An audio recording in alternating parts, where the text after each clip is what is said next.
Menjadi kebiasaan di kebanyakan masjid dan surau pada pagi Jumaat, dalam solat subuh, imam membaca dalam rakaat pertama selepas surah Al-Fatihah dibacakan surah As-Sajdah. Dan dalam rakaat kedua selepas surah Al-Fatihah dibacakan surah Al-Insan. Ini adalah satu kebiasaan. Pasti tuan-tuan dan puan-puan yang lazim menghadiri solat subuh secara berjamaah akan makruf, akan mengenali tentang hal ini. Cuma pernah tak bertanya? Pernah tak terfikir di sebalik kebiasaan amalan tersebut, adakah ia memiliki dalil sokongan? Jika ada dalil, bagus, berarti ia adalah sunnah. Tetapi jika tak ada dalil, mungkin masuk dalam kategori bid'ah sebab ia dijadikan sebagai satu kelaziman. Atau jika ada dalil, bagus, ia adalah sunnah. Tetapi jika dalil itu disalah faham, boleh juga menjadi bid'ah. Tuan-tuan dan puan, Assalamualaikum warahmatullahi wabarakatuh. Baru-baru ini seorang sahabat saya di Facebook bernama Syafi'i Darus, moga-moga Allah merahmatinya, berkongsi sebuah artikel tulisan saya banyak tahun yang lalu yang saya sendiri telah terlupa tentangnya. Apabila saya lihat perkongsian beliau dan saya baca macam ada baiknya jika saya menjelaskan secara lisan apa yang dahulunya saya tulis dalam dalam laman web saya, bahkan ada juga telah diterbitkan dalam buku saya ya. Jadi dalam video ini ingin saya menjelaskan tentang hukum dan perkara-perkara yang berkaitan dengan surah As-Sajdah. Tajuk artikel saya ini sepenuhnya ialah surah As-Sajdah dan solat subuh hari Jumaat, beberapa perkara yang perlu diperhatikan.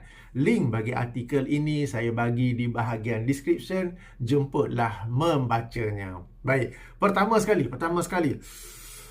Ada dalil ke tak ni? Okey, dalilnya ada. Ia dalam sebuah hadis riwayat Imam Al-Bukhari nombor 891 daripada Abu Hurairah radhiyallahu anhu. Beliau menerangkan, kana Nabiyyu sallallahu alaihi wasallam yaqra'u fil jumu'ati fi salatil fajri alif lam mim tanzilus sajdah wa hal ata 'alal insani hinum minad dahri. Kebiasaan Nabi SAW membaca pada pagi Jumaat dalam solat fajar, dalam solat subuh, Alif Lam Mim, surah As-Sajdah dan juga surah Al-Insan.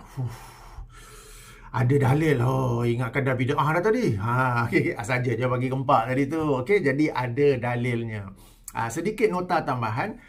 Kalau kita baca hadis-hadis Nabi, keterangan para sahabat tentang surah-surah dalam Al-Quran, lazimnya mereka akan menyebut surah itu berdasarkan ayat pertamanya.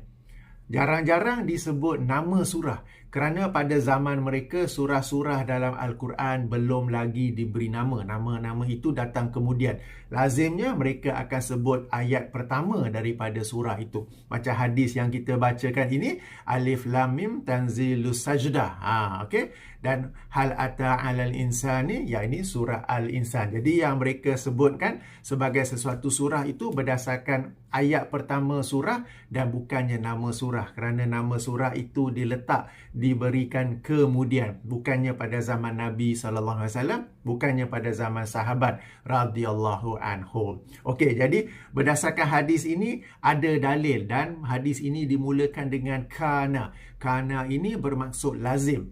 Melainkan ada petunjuk lain bahawa ia berlaku pada ketika tertentu, seperti kana fi yaumin, adalah Nabi pada satu hari itu, atau kana fi kulli jumaatin, pada setiap Jumaat, barulah dikatakan pada hari itu ataupun pada setiap Jumaat. Kalau kana sahaja, ia bermaksud satu kelaziman, tetapi bukanlah setiap Jumaat, tetapi lazimnya, biasanya pada hari Jumaat Rasulullah SAW membacakan dalam solat subuhnya surah As-Sajdah dan juga surah Al-Insan. Okey, berdasarkan hadis ini beberapa perkara yang perlu kita ambil tahu. Okey, pertama sekali, di sisi jumhur para ulama, di sisi majoriti para ulama, hukum membaca surah As-Sajdah dan surah Al-Insan dalam solat subuh adalah sunat. Okey, dan ini diterangkan oleh Imam An-Nawawi ketika mensyarahkan hadis ini dalam syarah Sahih Muslim ya. Hadis ini ada juga dalam Sahih Muslim. Beliau berkata maksudnya ini oleh Imam An-Nawawi rahimahullah, dalam hadis di atas terkandung dalil bagi mazhab kami, yang ini mazhab Asy-Syafi'i, dan mazhab yang sependapat dengan kami bahawa sunat membaca surah As-Sajdah dan surah Al-Insan pada solat subuh pada hari Jumaat. Sunat hukumnya ya. Okey. Di sini tuan-tuan dan puan-puan kena ambil perhatian sebab kerap kali secara lisan kita sebut sunat, tetapi tanpa disangka, tanpa disejari, secara perbuatan ia seolah-olah wajib. Dan action speaks louder than words. Your action yang menunjukkan seolah-olah ia wajib adalah lebih kuat, adalah lebih jelas berbanding apa yang disebut secara lisan. Okey, saya jelaskan apa yang saya masukkan di sini ya. Ada saya jelaskan dalam tulisan saya sendiri. Pertama, kadang-kala pengalaman saya sendiri, imam yang hafal surah Sajdah tidak hadir. Mungkin ada sesuatu halangan, sesuatu keuzuran. Lalu sesama makmum mereka tolak-menolak. Engkau lah jadi imam, engkau lah jadi imam. Masing-masing tak mau jadi imam. Bukan sebab tak tahu solat, bukan sebab tak hafal surah Al-Fatihah, tapi masing-masing tak mau jadi imam kerana mereka sendiri sebut alasan, aku tak hafal Sajdah. Dia hafal ke? Aku pun hafal sikit-sikit, tak ingat. Jadi seolah-olah membaca surah As-Sajdah pada pagi Jumaat untuk solat subuh itu adalah wajib. Sehingga masing-masing tidak mahu menjadi imam kerana dia tidak hafal. Padahal hukum membaca surah As-Sajdah itu sunat sahaja. Jika dapat baca, bagus, dapat pahala. Jika tak dapat baca, tidak mendapat apa-apa dosa. Dan boleh saja diganti dengan mana-mana surah yang lain. Ini yang saya maksudkan. Masing-masing tahu. Dari sudut lisan, kalau kita tanya apa hukum baca surah As-Sajdah, semua akan jawab sunat. Dalam mazhab Syafi'i memang sunat. Tetapi dari sudut perbuatannya, from your action, is it as if it is mandatory, seolah-olah ia wajib. Sehingga masing-masing tak mau jadi imam dengan alasan saya tak hafal surah As-Sajdah. Itu yang pertama. Yang keduanya, pengalaman peribadi saya sendiri juga, pernah beberapa kali imam yang sedang membaca surah As-Sajdah, dia tersangkut kat tengah-tengah ataupun di penghujung tu. Maknanya dia tak ingat nak baca yang mana. Ataupun dia tersalah baca dan dia tak tahu apa yang betul. Kemudian kena pula di kalangan makmum tak ada yang hafal surah As-Sajdah. Saya pun tak hafal juga.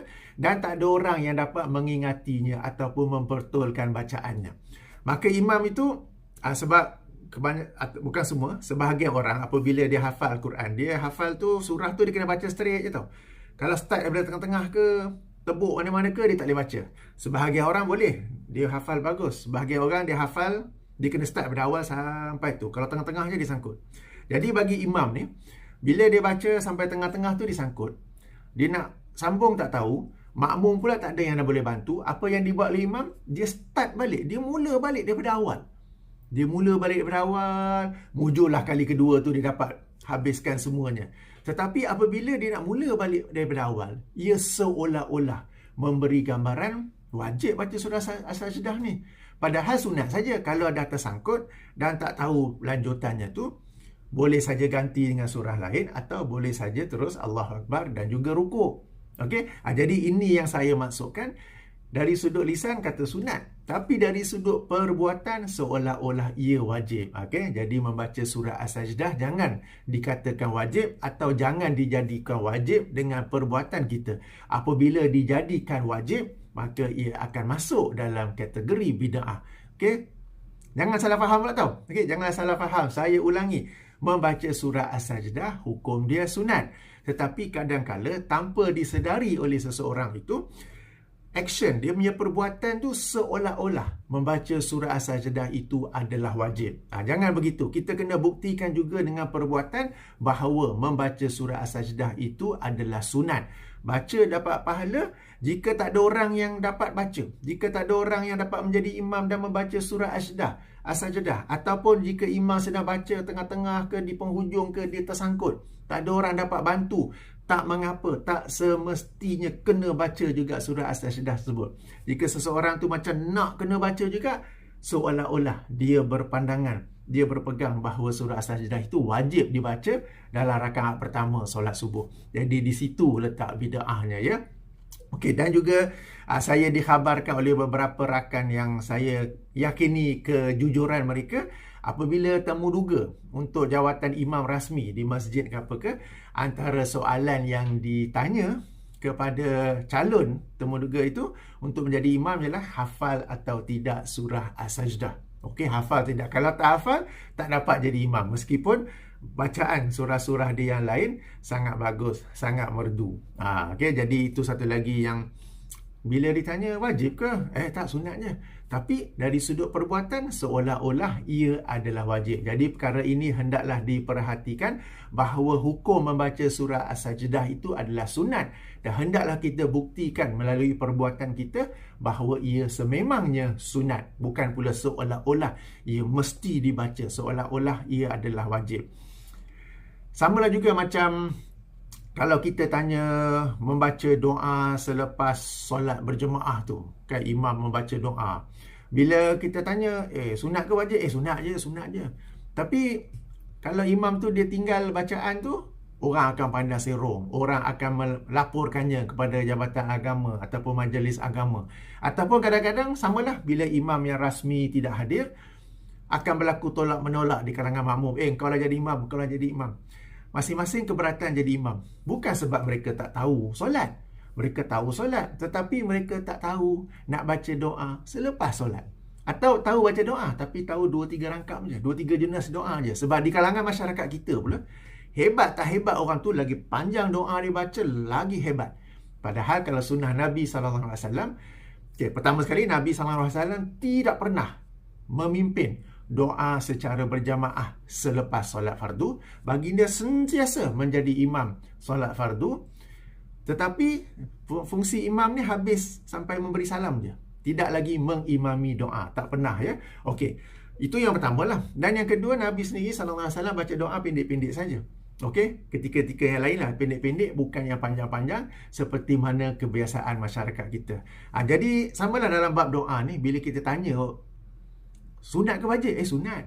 Tapi bila seseorang itu tak hafal doa, ataupun dia hafal sikit je, tak mau jadi imam, aku tak hafal doa, seolah-olah membaca doa itu adalah wajib, ya. Okey. Dah lari topik pula. Baik. Perkara kedua yang saya nak highlight, yang saya nak utarakan ialah sekali-sekala dianjurkan membaca surah selain Sajdah supaya dapat membetulkan ataupun mengelak salah faham bahawa mesti baca surah As-Sajdah. Okey, saya menulis di sini. Kebiasaan membaca surah As-Sajdah dalam solat subuh pada setiap pagi Jumaat akan menyebabkan orang ramai menganggap ia adalah wajib. Faktor ini adalah sebab mengapa para tokoh mazhab Maliki berpendapat makruh membaca surah As-Sajdah dalam solat subuh pada setiap pagi Jumaat. Jumhur kata sunat, tapi mazhab Maliki berpandangan makruh. Yang mereka masukkan makruh ialah apabila dibaca pada setiap pagi Jumaat dalam solat subuh itu, kerana bimbang orang ramai akan menganggapnya wajib. Terhadap faktor ini, Imam Ibn Daqiq Al-Id mengulas seperti mana yang dinukil oleh Imam Ibn Hajar Al-Asqalani dalam Fathul Bari. Bermaksud, akan tetapi jika melakukan hal tersebut, yakni membaca surah As-Sajdah, boleh menyebabkan timbulnya kerosakan, yakni menganggapnya wajib, maka eloklah ia ditinggalkan sekali-sekala, kerana sesuatu yang disukai ada kalanya ditinggalkan juga bagi menghindari kerosakan yang mungkin berlaku. Dan ia, yakni usaha menghindari kerosakan yang mungkin berlaku, dicapai dengan meninggalkan membaca surah As-Sajdah itu pada sebahagian waktu. Okey, ringkasnya membaca surah As-Sajdah ni mengikut jumhur memang hukumnya sunat, tetapi ada baiknya sekali-sekala imam membaca surah yang lain supaya di kalangan makmum, di kalangan masyarakat tidak berlaku salah faham bahawa membaca surah As-Sajdah itu adalah wajib. Jadi bila berlaku, kita ada variabelnya sikit, sebab baca surah lain pun dapat pahala juga. Mengikuti sunnah Nabi itu bagus, yang ni membaca surah Sajdah rakaat pertama, surah Al-Insan rakaat kedua.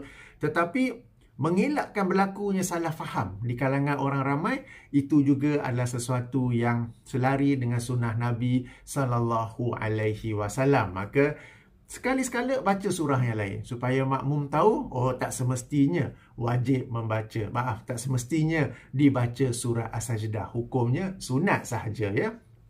Okey. Poin yang ketiga. Okey, imam hendaklah memerhatikan keadaan makmum. Okey.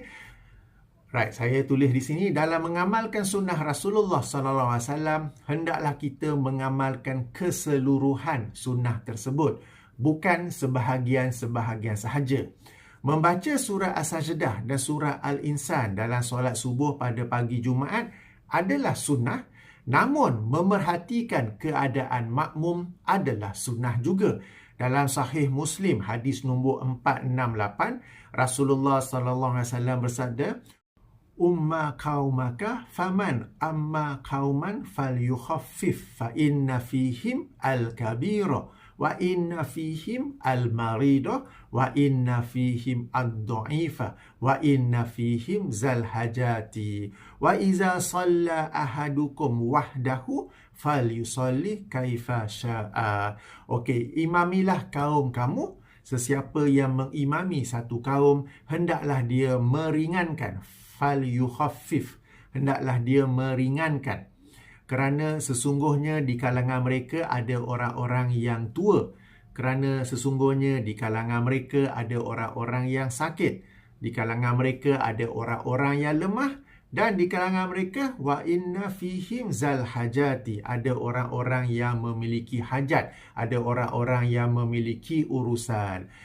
Apabila solat secara bersendirian, fal yusalli kaifa syaa, maka solatlah sehendak dirinya. Nak bagi panjang macam mana pun silakan. Ini sunnah Nabi sallallahu alaihi wasallam untuk meringankannya. Baik, tadi kita telah pun baca bahawa pada zaman Nabi SAW, baginda sendiri membaca surah As-Sajdah dan surah Al-Insan.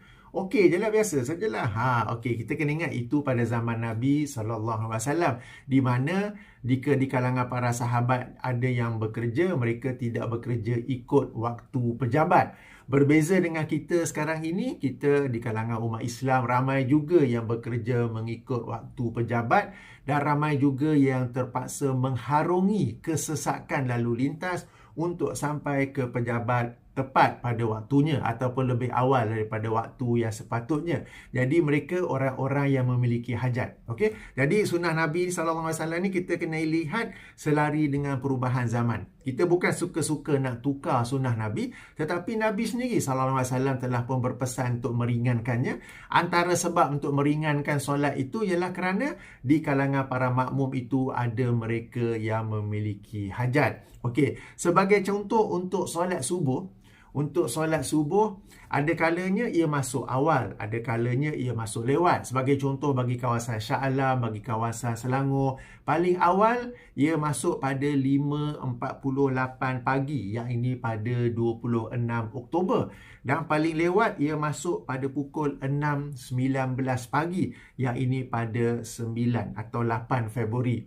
Okey, bagi yang bekerja, bila subuh tu masuk 6.19 pagi, itu dah lewat dah tu.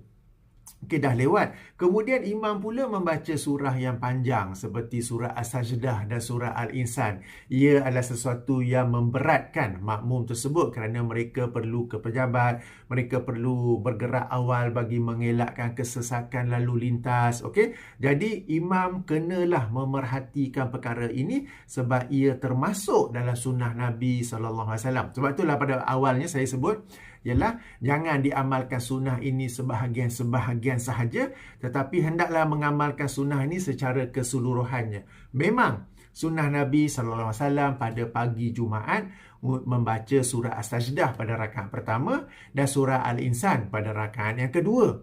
Tetapi apabila makmum memiliki hajat dan kena pula solat subuh masuk lewat, yang ini lebih kurang Januari, Februari, memang masuk lewat, maka adalah sunnah untuk para imam meringankan bacaan dengan membaca mana-mana surah lain yang lebih pendek. Tak semestinya membaca surah yang panjang. Ingatkan hukum ni sunat kan? Bukanlah wajib. Jadi boleh sahaja memandang. Boleh saja membaca surah lain yang lebih pendek kerana mengambil kira para makmum yang perlu ke pejabat lebih awal. Dan apabila imam mengambil kira keadaan para makmumnya, ia termasuk sunnah Nabi SAW. Jadi baca surah As-Sajdah pun sunnah, memerhatikan keadaan makmum pun sunnah. Apabila subuh masuk awal, sebagai contoh 5.48 pagi, 5.50 pagi, ada banyak masa, boleh saja membaca surah As-Sajdah dan surah Al-Insan pada setiap pagi Jumaat untuk solat subuh. Apabila solat waktu subuh tu masuk lewat, boleh saja membaca surah-surah lain yang lebih pendek. Kedua-duanya adalah sunnah Nabi SAW. Jadi poin ini adalah sesuatu yang penting untuk diperhatikan.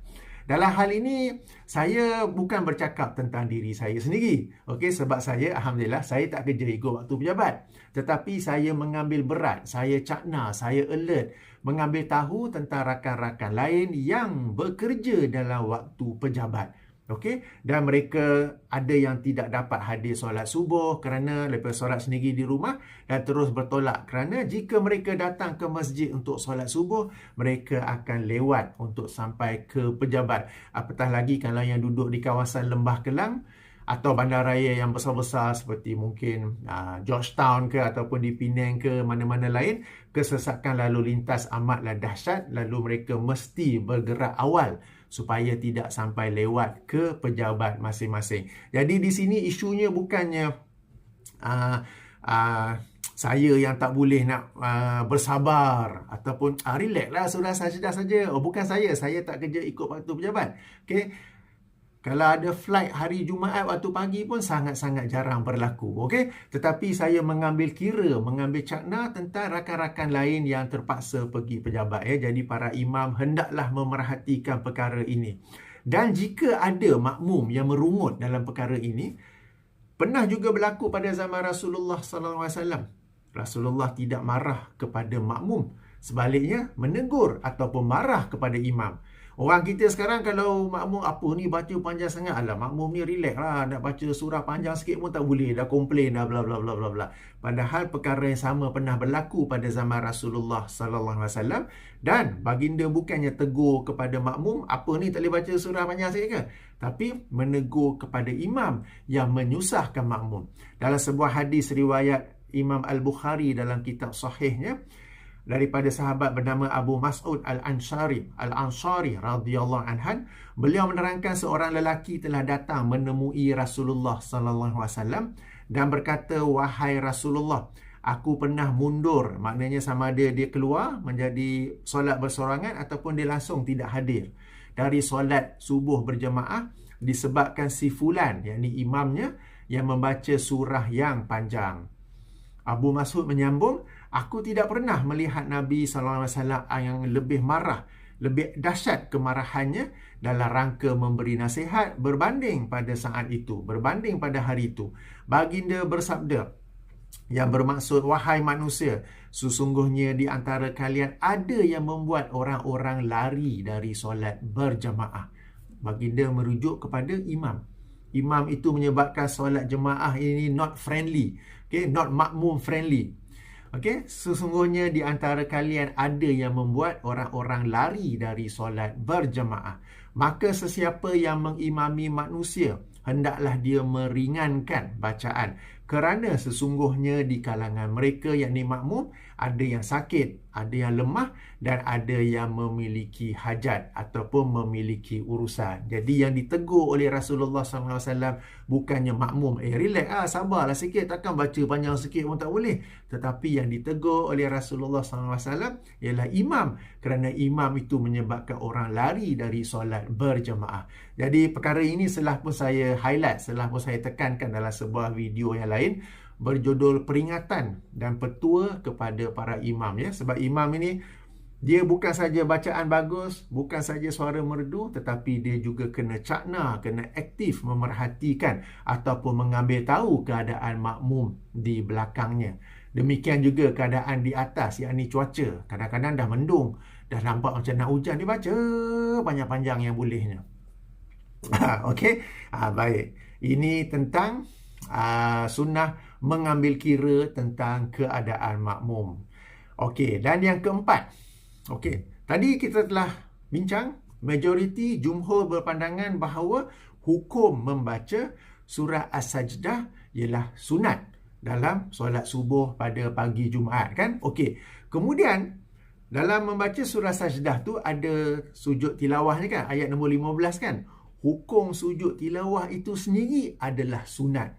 Jika seandainya imam membaca surah As-Sajdah, lalu kemudian dia tidak turun untuk sujud tilawah, maka tak mengapa. Boleh diteruskan, solat tetap sah, imam tidak berdosa. Sebab memang sunat untuk sujud tilawah, tetapi ia tidaklah sampai ke taraf wajib. Ia tidaklah sampai ke tahap yang wajib.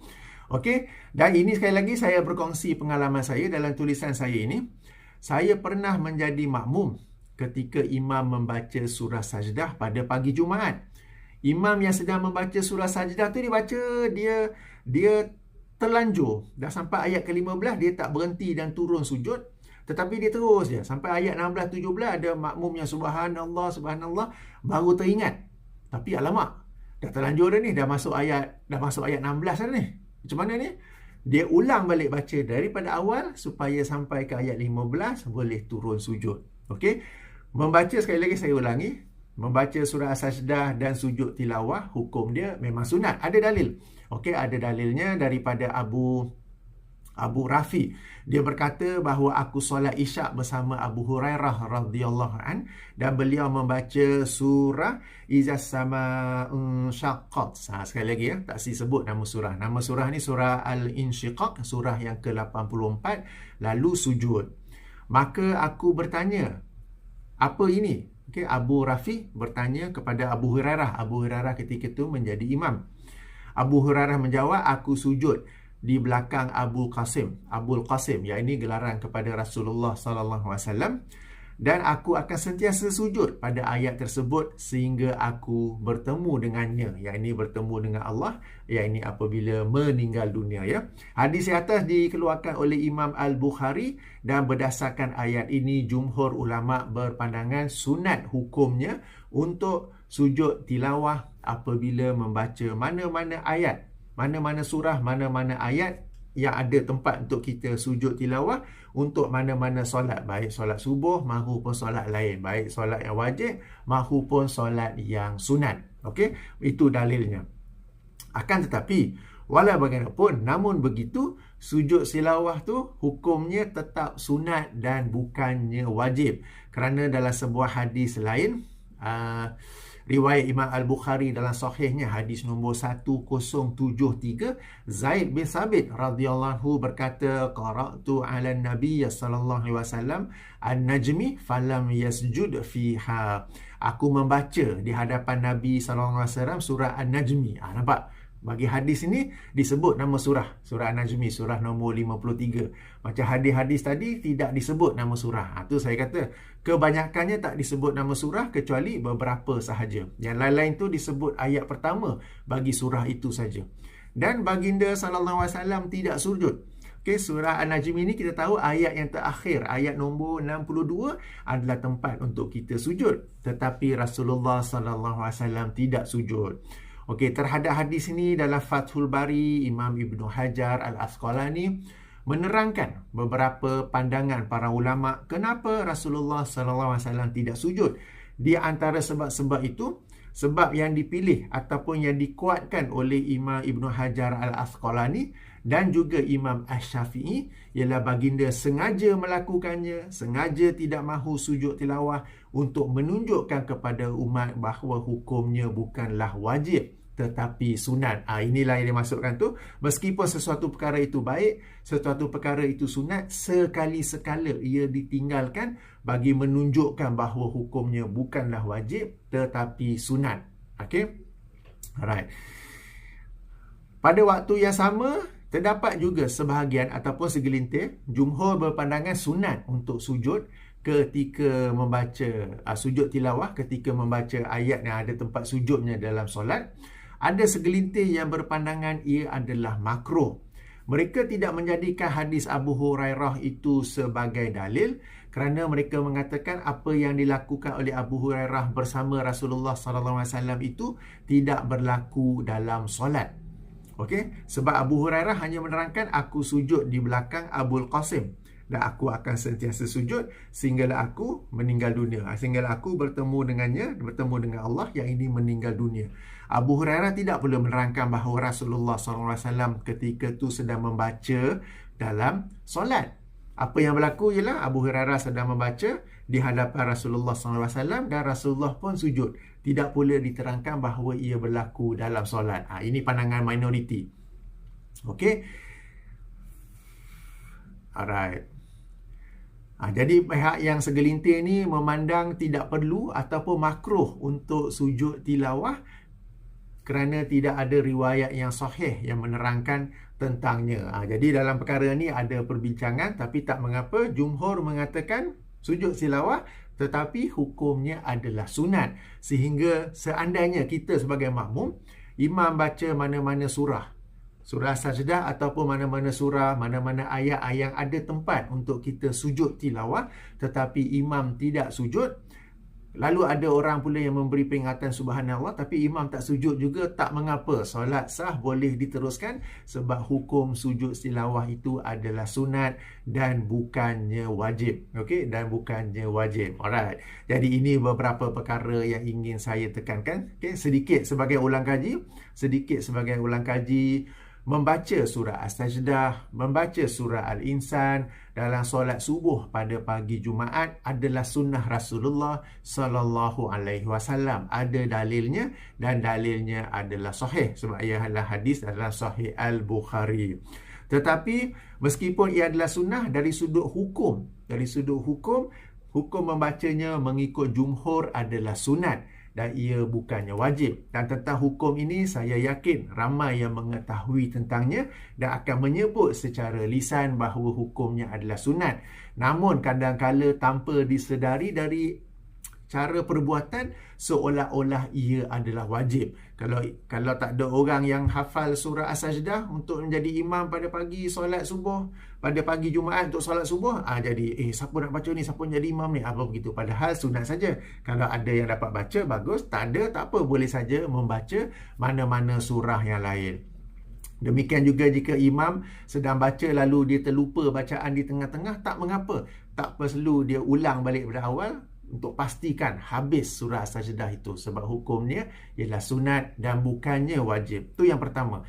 Yang kedua, sekali-sekala dianjurkan membaca surah yang lain dalam solat subuh pada pagi Jumaat supaya para makmum dapat mengetahui bahawa ia bukanlah wajib tetapi sunat. Kalau continuous, kalau berterusan dibaca surah Sajdah rakaat pertama, surah Al-Insan rakaat kedua, dibimbangi akan ada di kalangan makmum yang salah anggap bahawa itu adalah satu kewajipan, ialah satu kemestian. Perkara ketiga, membaca surah As-Sajdah, membaca surah Al-Insan memang merupakan sunnah Nabi SAW. Akan tapi, walau bagaimanapun, namun begitu, memerhatikan keadaan makmum juga merupakan sunnah Nabi SAW. Jadi dalam suasana kita sekarang ini, solat subuh yang waktunya boleh berbeza-beza antara paling awal 5.48 pagi sehingga yang lewat 6.19 pagi. Jika waktu subuh masuk awal, ada banyak masa, memang boleh-boleh saja bagi imam membaca surah As-Sajdah dan surah Al-Insan.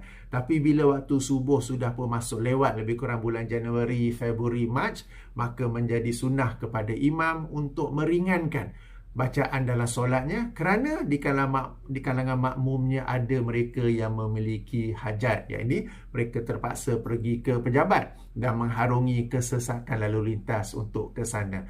Dalam hal gini, yang salah bukanlah makmum. Alah, apalah makmum ni, surah Sajdah pun tak boleh nak sabar. Tak. Yang salahnya ialah imam. Sebab pernah berlaku pada zaman Rasulullah SAW, Rasulullah marah dan tidak marah kepada makmum, sebaliknya kepada imam kerana tidak memerhatikan keadaan makmum. Dan poin yang terakhir, membaca surah As-Sajdah hukumnya sunat Dan sujud tilawah pada ayat ke-15, sujud itu sendiri juga adalah sunat. Seandainya imam baca surah As-Sajdah, lalu dia terlepas untuk sujud tilawah, tak mengapa, boleh saja diteruskan. Solat tetap sah, bukanlah melakukan satu kesalahan. Tak perlu ulang balik surah As-Sajdah itu untuk baca balik dari awal supaya sampai ayat ke-15 hendak disujud tilawah di sana, ya. Jadi inilah beberapa perkara yang saya yakin kita semua tahu, tetapi dari sudut perbuatannya tu kita tahu ia adalah sunat, tetapi dari sudut perbuatan seolah-olah ia adalah wajib. Dan bila kita beranggapan ia adalah wajib, bukan secara lisan tetapi secara perbuatan, disitulah yang boleh membawa perkara ini ke dalam daerah, ke dalam kategori bid'ah. Jadi ayuh kita kekalkan sunnah Nabi SAW sebagaimana asalnya. Moga-moga membantu dalam isu ini. Subhanakallahumma wa bihamdika asyhadu an la ilaha illa anta astaghfiruka wa atubu ilaika. Assalamualaikum warahmatullahi wabarakatuh.